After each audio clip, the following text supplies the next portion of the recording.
Hi, I'm Nate with Average Jack Archery, and thanks for coming outside with me today. Today, we're taking a look at the Adapt from Bear Archery.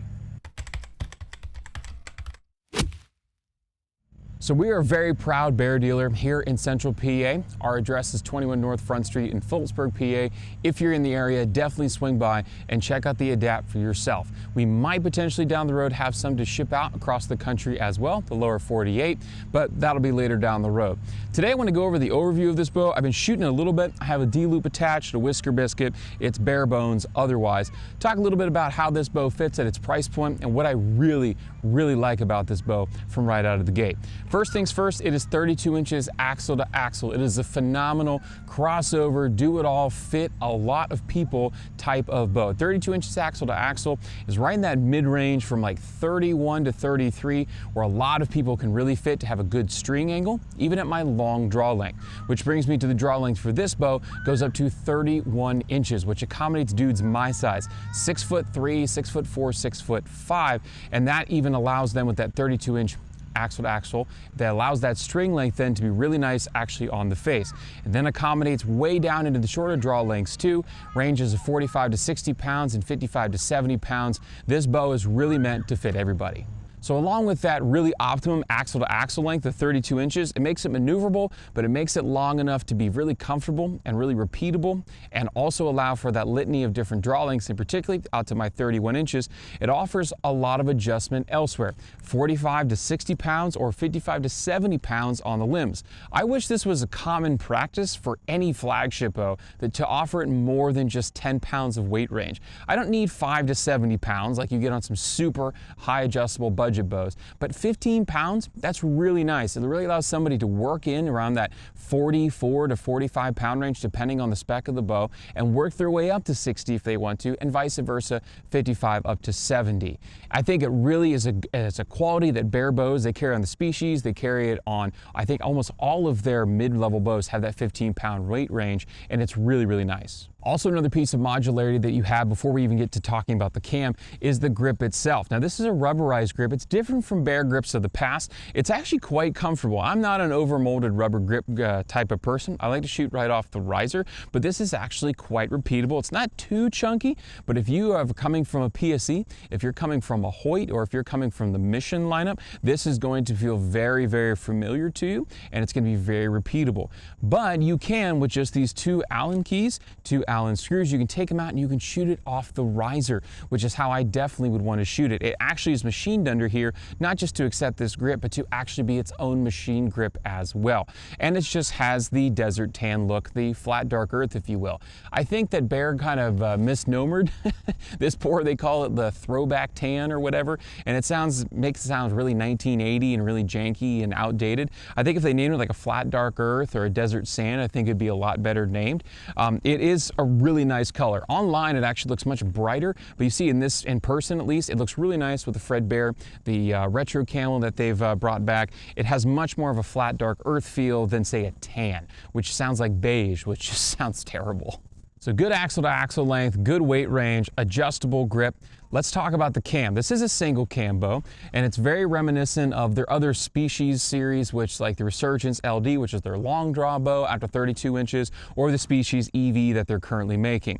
But there are some serious major differences. You're getting a little more speed out of this cam. You can definitely feel it when you're actually shooting it. This bow is closer to 320 in the IBO compared to the lower threes, like 310 for the species. Still super easy to work on. It's just 3 screws. You have 1 for the cable stop here and 2 for the module. Rotate it right around 3. You don't need a bow press. You don't need anything fancy. There are a lot of adjustable bows out there on the market. I won't name names, but there are a lot of adjustable bows out there on the market that they hide the screws behind the limb, and you actually kind of need to play with the strings and manipulate the cam, or even put it in a press still to move it around so you can get access to all the screws.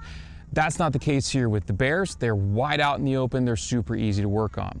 In addition to that cable stop and the easy adjustment of the actual module itself, you have a limb stop option, which is something that you don't get on the Resurgence LD or the Species. And not only is it a limb stop, but it's an ovalized limb stop. What that means is you can put it into one particular hole for your draw length and run it all the way out, which will give you that 80% let off, and it'll touch at the same time as the cable stop.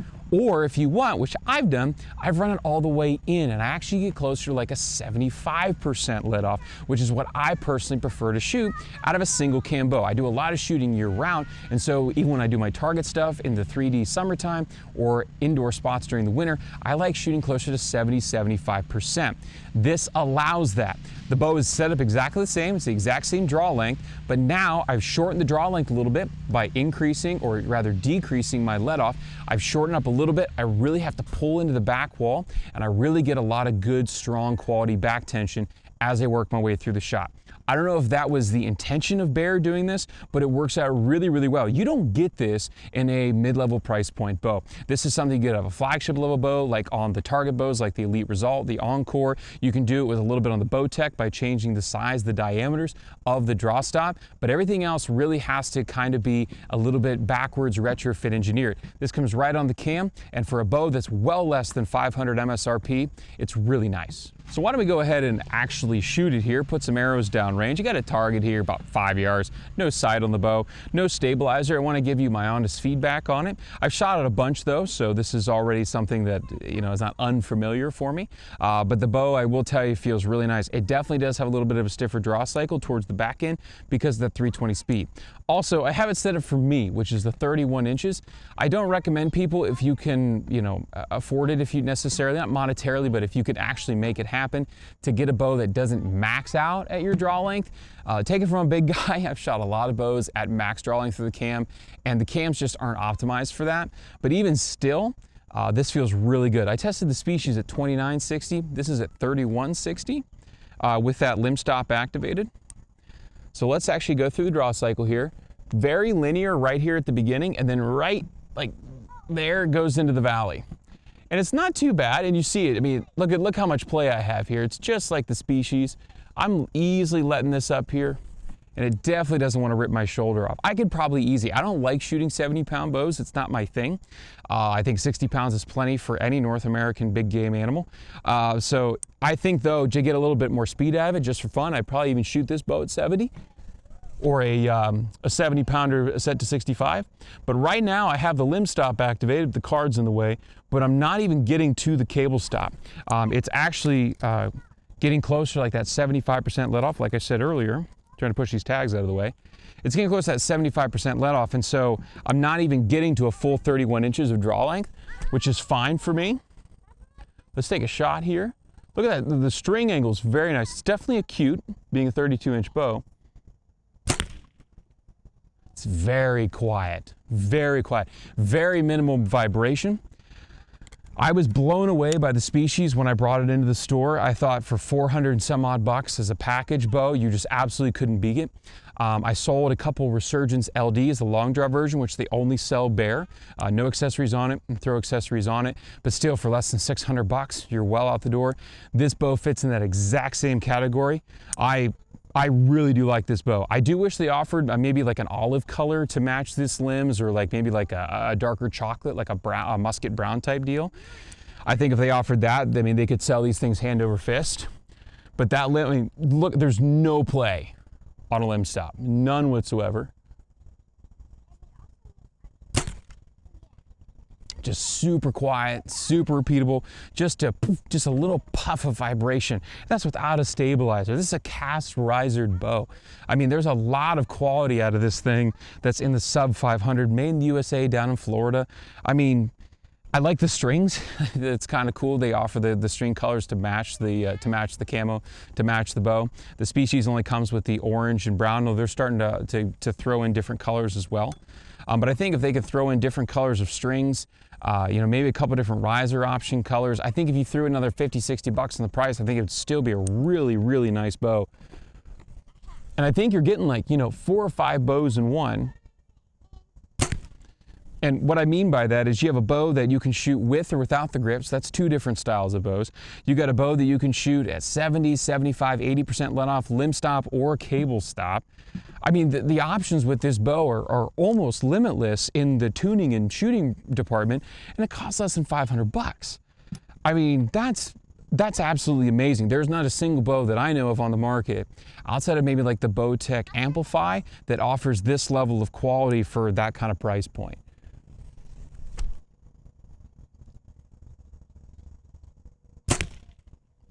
And you might be able to see there's just that little bit of hump in the back end, which is what you're going to get the speed out of a single cam. In order to get that speed out of the single cam, you got to kind of have that hump right at the last end there. This is definitely a little bit more of that hump than the Species, which is also about 10 to 15 feet per second faster IBO rated. So it definitely makes sense. So last but not least, as I continue to shoot more arrows down here, you of course have the tag from Bear and the hunting public here, pretty cool. But you also have a tag here from OnX. And I've been using OnX for years. I've done multiple videos on the mapping program as I've gone and scouted the public lands here in Pennsylvania, waterways, private land boundaries, public land boundaries, all the different types of land markers that we might find here as we trounce around the woods. You get several months subscription free included in the cost of this bow. You just take off the tag once you purchase the bow, get the scratch code if you will, and you're able to get some subscription for OnX included in the price, which is cool of THP. You know the hunting public is all about that, traveling around the country and picking public lands to hunt. It's not the elite membership, so you only get to pick one state, but quite frankly, I do 90+% of my hunting in Pennsylvania anyway, and I don't even need the elite membership.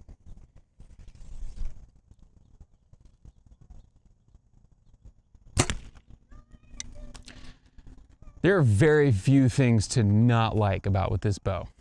I mean, even the noise level, this arrow is nothing insane. It's 460 grains, somewhere in that flavor. I'm shooting it at max, 31 inches, 60 pounds. Just doesn't kick out at the bottom like the olden days single cams, just kind of just drops there. Like I said, there's just a puff of vibration and it's gone. It does not reverberate through the riser. I mean, you throw on a little stabilizer, of course you get the sight and everything on here. I'm just shooting with a simple whisker biscuit. I mean, gosh, you're just looking for an all-around, I mean, I would, part of me really wants to take this and like shoot a 3D course for actual score, maybe shoot an indoor spot round. But I really think it's an absolute home run of a bow that Bear's made. And I think the hunting public did the right thing in partnering with them, because I think this is an absolute bow for the general hunting public.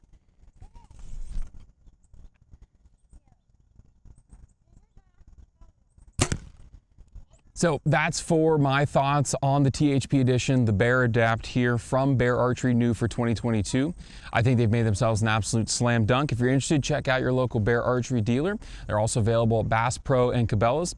Like I said, we're definitely going to be carrying them in our store, Average Jack Archery Pro Shop and Range, located at 21 North Front Street in Phillipsburg, PA. If you have any further questions about this bow, feel free to contact us by sending an email, averagejackarchery@gmail.com, reaching out on Facebook, Instagram, or even dropping a comment down here on YouTube, and particularly if you're one of the early birds that have gotten your hands on this bow, what your thoughts are about it so far, what your thoughts about the single cam, the limb stop, the setup, the smoothness, whatever it may be. I hope you're able to get outside, enjoy the sport of archery hunting if you so choose. Definitely enjoy God's beautiful creation, and we'll get to see you next time.